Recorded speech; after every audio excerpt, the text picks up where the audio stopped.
Hey everyone, this is our weekly podcast where we go over hot topics in the NFL. We are the Football Tailgaters. With me today, I have Yams, our Jets fan, Andy, our unbiased NFL fan, and myself, Aaron, a Cowboys fan. Today, we have our topics of Belichek and the Patriots. We have OBJ getting some supposed offers. We got draft talk with some of the picks. We also got the Seahawks in here. So let's start with Belichek. So there's a report that came out that he's apparently still holding a grudge against Mac Jones for looking for outside help. What do you guys think of this situation? Do you guys agree with what Belichick is doing here? These issues should not be coming out of this team with the highest coach or the smartest coach in the NFL. If this is happening under Belichick, then it's ultimately the leader to blame here. There's a lot of drama going on with the Patriots. Supposedly, Robert Kraft is not completely sold on Bill Belichick in the future if he continues to have issues. And that's from the last meeting that they have in Arizona, supposedly with the owners. And Bill Belichick is being very hypocritical here. He just moves away from players all the time, and now you're expecting loyalty from Mac Jones. And the poor kid, he just wants to succeed in the NFL. So if he's not getting help in the Patriots, of course he's going to look out for outside help. So good for him. There's a lot of uncertainty. I think this is definitely a hypocritical thing for Bill Belichick to do because, they just move on from these players like nothing. You've seen it in the past, and while Tom Brady was there, and ever since Tom Brady left, it's been a whole different situation. So there's a lot of question marks over there. It's kind of a shaky situation. It's not good for them, and I don't know. It's just especially because that's not like the only thing that Bill Belichick and Mac Jones have had drama with before, right? They've had that drama of like him being kind of spoiled, right? What was it? They were trying to like be very careful with him and not like mess him up. They were giving him like special treatment. Can we also acknowledge that Bill Belichick got really lucky when he started as the head coach of the Patriots? He had Drew Bledsoe, a veteran quarterback. He went down, and then Tom Brady took over and won a Super Bowl, and he was with Tom Brady ever since. So he doesn't have very much experience going with somebody who was not as talented as Tom Brady to just try to develop him. It's like, come to reality, bro. This is how all the NFL teams are trying to make it and make it successful every single year. Yeah, Bills is the only person to blame here now. If you look at the offense and how and why it hasn't been working the last few seasons, it's on him. He is a reason for hiring the head coaches that he's hiring. What was it? What's those two bozos' names? Joe Judge, and Patricia. Like, you brought them back, and it's only him to blame. So, yeah, of course, he's being selfish. He's getting mad at everyone but himself. Yeah, because he tried to also figure it out with Cam Newton. That experiment didn't work. And then he, like, last season, he benched Mac Jones, and he put in Zappy. Yep. And it was just like, what are you doing, dude? It seems like you don't know what's going on here with your team. You don't know who's the best quarterback. It's like he's just trying to figure out with the pieces that he has. Like, now him as a GM has a harder job to do to get over this hump that he has, as all the other NFL teams have every single year. Yeah, it definitely feels that Bill might be on the hot seat this season, or at least after this season. Yeah, it could be. He might have only like 2 seasons left, but now we know that conversation of is it Bill Belichick that's making Tom Brady better, or is it Tom Brady that's making Bill Belichick better? I think know the answer. We kind of know the answer now, exactly. Yeah, we still have to wait. I would give him 2 seasons, and then after that, because I think there's definitely the uncertainty of Mac Jones as the number 1 quarterback there, what the future is. So whenever conversation starts about who's going to be the future quarterback for that team, there's going to be some disagreement, I think, between obviously Robert Kraft and Belichick. So we could see him just, I don't know where he would go after that. It would be definitely a big conversation and a huge deal going on. And I think a lot of teams would be interested in Belichick because he is a great coach, but it is kind of shaky. And it's a little bit nervous if you're another team trying to get a new head coach in that spot in those whatever years until he gets fired or whatever. We need to see what goes on, if he's even still capable of being a head coach. You're probably right. If I were a Patriots fan, I would probably want to stick around with Bill than hire some other head coach that has a whole bunch of question marks and just have maybe a nastier season that's going on right now with the Patriots. Didn't they hire Bill O'Brien back as the offensive coordinator this year, or was that old news? I'm not sure because Bill O'Brien went to Alabama. That's a good question. I think he hired Bill O'Brien as the offensive coordinator. So he let go Joe Judge and Patricia, whoever was the offensive coordinator. Patricia. It was Matt Patricia. Okay. He got replaced by Bill O'Brien. Is Joe Judge still on there? Or he also got let go. I am not sure about that one. It doesn't say anything about that here. So, okay, correct me if I'm wrong again. Is Bill O'Brien back with Belichek? Yes. Yeah. So he's doing it again. He's hiring his old people again. Well, he runs the show. Of course, he's gonna want to do it his own way. I'm just kind of saying, okay, you did it last time with Joe Judge and Patricia. Now you're gonna do it again with Bill O'Brien. Let's see if hopefully it works out. But didn't work out the first time. More likely, it won't work out the second time. Let's move on to our next topic here with OBJ, and he still hasn't found a team yet. There's still a bunch of question marks around him, and if he's even capable of playing, if he's healthy, if he's 100% healthy. So right now there's rumors that the Ravens have offered him a contract, and apparently that before that, Jets were interested in him and were willing to give him a contract, or are. So who do you think OBJ should go with, the Ravens or the Jets? It's the Jets. If they're going to be getting Aaron Rodgers, which seems that way, it's just a matter of time. You go with the Jets. It seems like they're like the Rams of this year when the Rams went to the Super Bowl. I'm not saying that the Jets are going to go to the Super Bowl, by the way, but they're trying to build that team, and you're going to have so many pieces and that whole team dynamic to try to get to that level. With the Ravens, you have a dysfunctional team right now, with the quarterback not even wanting to be there anymore. Like, who are your weapons? Honestly, you just got Aguilar. Like, you're not trying to win a Super Bowl, in my opinion. So I don't even know why the Ravens are trying to offer OBJ a contract here. Rebuild. Well, the Ravens are trying to make Lamar Jackson happy by giving OBJ a contract. But I agree with you. It's the Jets. Though both Baltimore and New York are probably in the same situation with the quarterbacks. The New York Jets are still working out their pending contract with Aaron Rodgers if it does happen. And you have a disgruntled quarterback on the other end. But definitely the Jets are the better place for him to start. I do feel the Jets are trying to go all in or nothing for the Super Bowl this year. And I do think they'll achieve it. My guess is that I think the Jets are going to be more willing to give him the better offer of the two, given to what the Ravens have been showing in this free agency and not being able to secure Lamar Jackson. That contract probably doesn't look as nice as the Jets. And you got to give the Jets some credit here because they've shut a lot of people up this past season, and they really only have the QB situation to really figure out because everything else looks really solid. They got a great foundation. They have a really good future. They just got to really lock down that quarterback position. And I think even if they don't get Aaron Rodgers, I would still say the Jets are the better of the two because you got a lot of dysfunction over there at the Ravens. So I would like the Jets here. Yeah, and not only that, there was also a rumor that he wants $15 million, which, again, it can be a complete rumor there.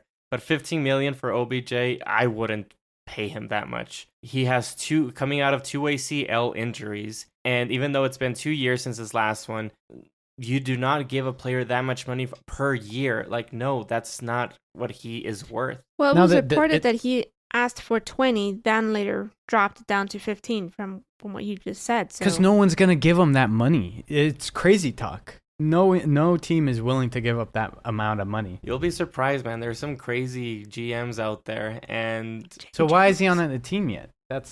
Yeah, you're absolutely right. I think the sports agent is, I guess, hurting him in a way. But if he pulls it off, then he could be sports agent of the year to get him that much money. Because I don't think he's worth that much money. For me. The best sports agents right now is OBJ. Well, I mean, that potential sports agents is OBJ sports agent and Lamar Jackson's mother. those two might take it this year. I could see OBJ getting 10 million at most. I don't see 15 million. And that's a risk, right? Yeah, for sure. Even still, 10 million. Yeah. But it's just, I don't know. I think some teams are willing to give him 10. I don't think any team's willing to give him 20 million, and clearly not 15 either. So it's going to go down to around between 5 and 10, clearly. And I think it's going to be the Jets. Maybe before the season starts. He thinks he's still like this big time wide receiver that big time catch that we saw him with the New York Giants was like years ago, like 6-7 years ago, or 8 years ago since it's 2023.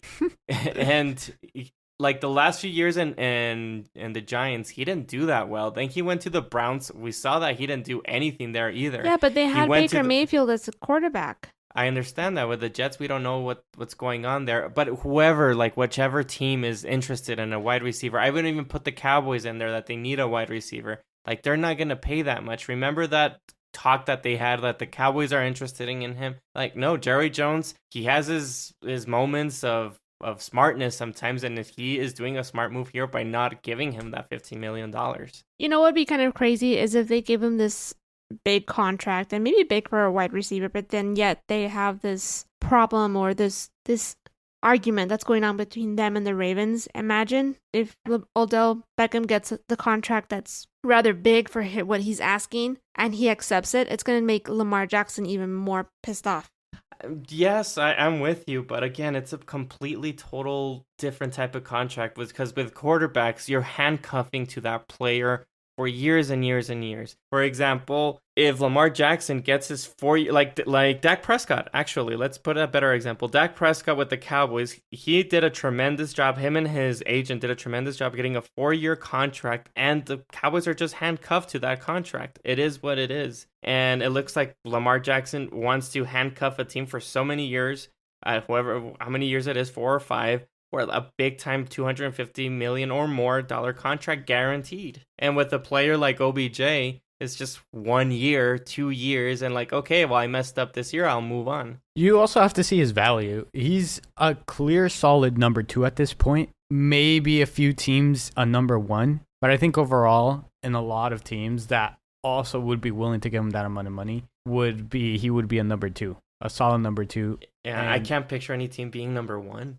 Well, you got the Panthers, who just traded away more. True. But I don't remember who they have left on that roster that can be a clear number 1. So that's why I would say someone like the Panthers would be a number 1. Right. And I would also say the Titans, maybe. I guarantee you there's at least three teams, right? Yeah, I guess so. And when he's healthy, he can perform well. So I can see why he wants that amount of money, but the biggest question is the injuries. Can he keep up?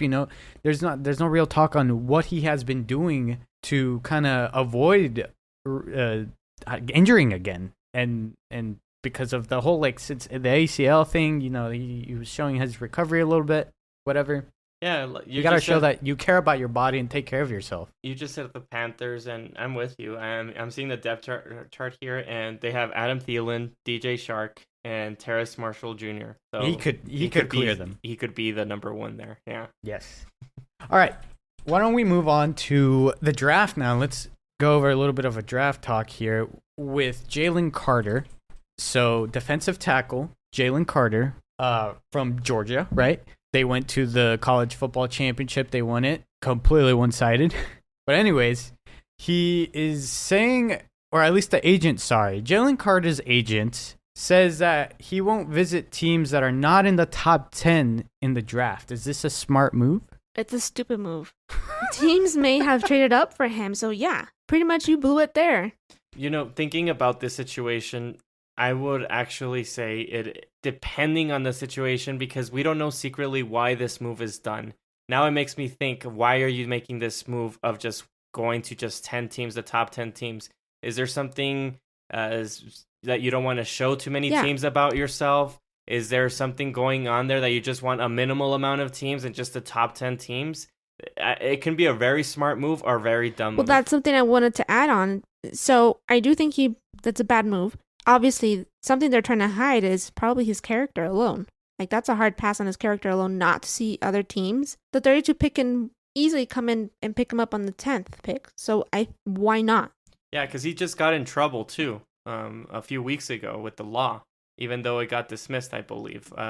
So you might be right with that situation. Yeah, I think because of that, he probably could fall and won't even land top 10. It's possible. Now, I think a lot of mock drafts had him in the top 10, but there's, like you guys said, There's those legal issues that he dealt with. It was like car racing or something, but I think it got dismissed. So even if it got dismissed, if you're a team picking in the top 10 or just thinking of him, you got to take that under consideration, because look what has happened with the Raiders.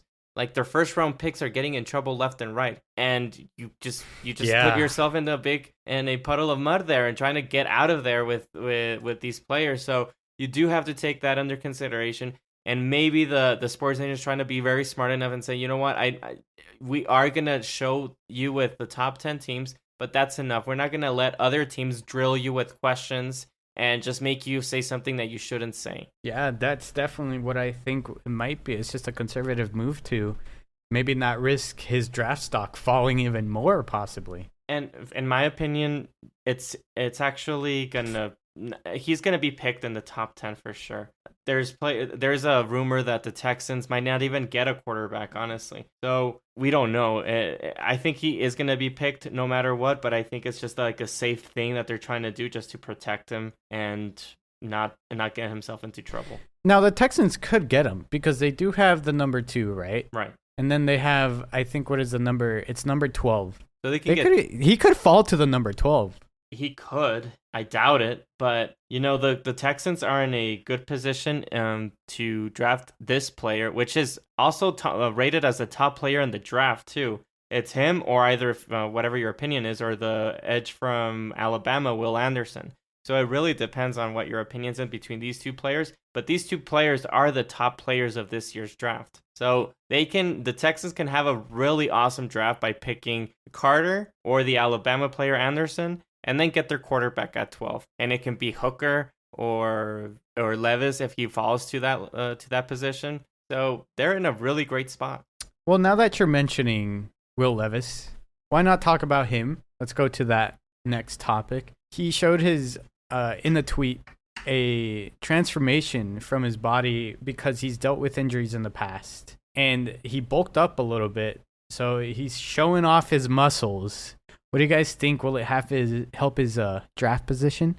I don't know. What I'm thinking is being in shape is really important, but all that matters is how you produce on the field. Also, maybe putting too much muscle weight doesn't maybe impact you negatively. Maybe just not able to move as freely as you want to. For me, I think it's actually a positive move. If you're trying to evaluate these quarterbacks, you don't want a scrawny kid from college getting hurt all the time. Look, Yams, you had Zach Wilson, he got hurt and he had to bulk up. Like, you want a strong quarterback to be able to take these big hits.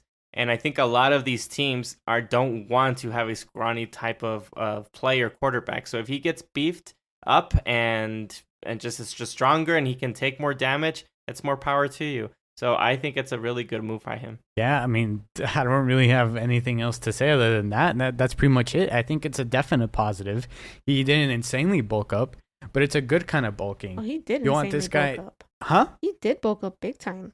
Well, what was the difference in his weight? Maybe he lost because how much? Because what's the percentage that he has from like fat to like? I mean, he obviously muscle? gained more muscle. Yeah, he was 126 pounds, but 230 pounds. That's a lot of muscle. But if you see his body and his thighs, like, he really built up. Like, he can take more damage. He's huge. Yeah, he can take more damage. But is he slower now? Well, he's not a runner. Okay, but it doesn't matter. It's how you throw the ball. Yeah, it all depends on how you throw the ball. He's got a massive arm. He does have a massive arm. I don't think that's going to affect his arm at all. So for me, it just looks like he's just going to be able to take more damage. So I think it's a really good for him to be able to bulk up and show other teams, like, look, this is what you're going to be getting. I'm putting even more positive on my resume. Yeah, he cares about his body, and he's showing that he wants to be cautious about his body and take care of himself and make sure he's built to last, basically. Right. I kind of disagree. Ooh. But I disagree. He's also the one that said that if he doesn't know for certain a team is going to draft him in the first round, he doesn't want to be. That's a draft party. I don't know. It shows a little bit more of his character, and also how he's kind of building up his muscles is also part of a character trait, in my opinion. What are the negatives? I don't see any negatives in this. Yeah, I don't see why a player bulking up like that the way he did. I mean, unless because you compare it to like other situations where who was it from the Buccaneers, the running back? Yeah, the Leonard Fournette. I'm that's with you. Bad kind of bull. Yeah, for sure. And then you do that in comparison. Clearly, it shows that one is definitely caring about his body and wants to last. Same thing with like what Tom Brady has done to his body. You know, they care about his body. They're built to last. That's why he lasted so long in the NFL. No, and it also helps. Like, look at Jalen Hurts. Just the quarterback sneaks. It's like it just makes it harder for the quarterback to come down. And it really depends how you're saying, Aaron. It depends on the position. So for Leonard Fournette, for a running back, you need to be a little bit more elusive, more quicker, faster. And being fat, it's just going to make you slower. So they have to like lose some weight. So in the case of the quarterback, there's a lot of these quarterbacks that are just harder to bring them down. And you can get a yard or two with just being so huge. Why not? Cam Newton's another good example. Exactly. That guy was a beast. That was a monster. Yeah. And he was trouble. He was like 6'7" or 6'6". Regardless. Yeah, he had the height, right? But he was also kind of bulky. Now here, like, he doesn't have the... they're for sure different heights. Will Levis is shorter, but he's definitely going to be wider, and that's going to help him. Right. I think it's good. I don't see any problem with it. Now, why don't we move on over to the Seahawks? They have the 5th overall pick as well as the 20th in the draft. And for the first round pick that they have from the 5th, they got the 5th and the 20th. The 5th is from the Broncos from that trade they had with Russell Wilson. So the Seahawks have 2 first round picks, the 5th and the 20th. So should they draft a QB? Do you guys think they should get one? If they do, I think Anthony Richardson should be the one if it falls down to the 5th overall pick. He might be the perfect choice. And also, they don't have to play him immediately. And I would probably benefit him big time, sitting behind Geno Smith and Drew Luck. You know, I would wait. I would get either the Carter from Georgia or Anderson from Alabama. Pete Carroll his defense is what made him go to the Super Bowl. So continue building that defense. You have Geno Smith as your quarterback. And he played pretty well. And if a quarterback falls into the 20th pick and you can maybe move up a little bit to get another quarterback, like I said before, like Hooker, then why not go and pick him up? But I would get one of these 2 big defensive players from the draft, and you're going to have one of the best drafts in this year. I don't think it would hurt them, especially because this draft class for the quarterbacks are pretty solid. It would not hurt them, especially what if a really like top quarterback, like, I don't know, CJ Stroud, one of the top QBs that are projected to go earlier don't go. And it's there, and it's the Seahawks pick. And they have like someone like CJ Stroud left. On the 5th overall? It's not stupid at all to pick him up. So I think they should definitely draft. You can get your franchise QB of the future, right? It also wouldn't suck because they also have the 20th pick. I think they should be fine if they draft a QB. It wouldn't be the worst. And they got to kind of reassure because obviously Geno Smith is not a long-term solution here. We know that. Yes, they could wait until another draft, but why not? They got some top talent QBs here in the draft. Why not just go for it right now and just develop them? I don't know. Similar to what like happened with Patrick Mahomes. Patrick Mahomes was sitting in the back, learning all that kind of stuff. Right. And then once Alex Smith went down, he took over, and there you go. It was just that kind of deal. I have a question mark with Seattle Seahawks and their evaluation of quarterbacks, because when they drafted Russell Wilson, they did get Matt Flynn from Packers, and they paid him a ton of money, and it just showed that Russell Wilson was just better in training camp. So they did have a good eye with Russell Wilson, but getting Matt Flynn, they weren't too convinced that Russell Wilson was going to be that great, and then he turned out to be really good for them in Seattle. And now Russell Wilson's gone. They got Geno Smith. And Geno Smith has been playing awful with so many teams, but then got to Seattle and is playing awesome. So it makes me question, are they really good at picking the quarterback or not? So I'll trust them if they really believe that whoever's at number 5 and that's their quarterback for the future, then I guess I would trust them. The question for me is Bill, the same situation that's going on with the Patriots. Pete Carroll is a reason for Russell Wilson's success, or is Russell Wilson the reason for Pete Carroll's success? So far, it's leaning one way for me, and Russell Wilson is not the shining star as we thought he was. Oh, gosh. Well, I don't know. I think it's tough because they're in a weird situation where they have some talent on the offense, but then like Andy said earlier, on the defensive side, that's what they've been known for. They had the Legion of Boom. Why not just rebuild something similar to that? It's an interesting thing here and what they've had in this situation, but I don't think they can go wrong with any pick. They got the number 5, whatever's left over of the top talent, they'll just pick that up, I think. Yeah, I'm just going to trust whatever Pete Carroll does in Seattle. So. I don't think they can go wrong with any pick here. But they got the number 5. That's usually how it goes in drafts. But I would just like get him. whatever's left over. Yeah. I still would pick one of those top defensive players, and you have the 20th overall. You can Yeah, maybe the top QBs are gone. Maybe. But do we know who the top QBs are? Like they've been saying all the time, it's Bryce Young, it's C.J. Stroud, Bryce Young, and I guess Anthony Richardson. Maybe. I agree. Right? There's no one winning. No, and we'll never know. It's like until they get to the field and they actually have to produce. Right. Durational challenge, my butt. No, we need to see it happen. There's not like the number one. We know that this guy's really good. No, but you know that there's usually that one. Like that's Trevor really Lawrence, hard to come by, though. Burrow. There's always those players that like, it's always on the top. We know it's gonna be that guy. We know it's gonna be that. This year, we don't know. Right, it's fluctuating. Yeah, correct. I'm sure there's gonna be a bet in Vegas to see who's gonna be the number 1 overall pick.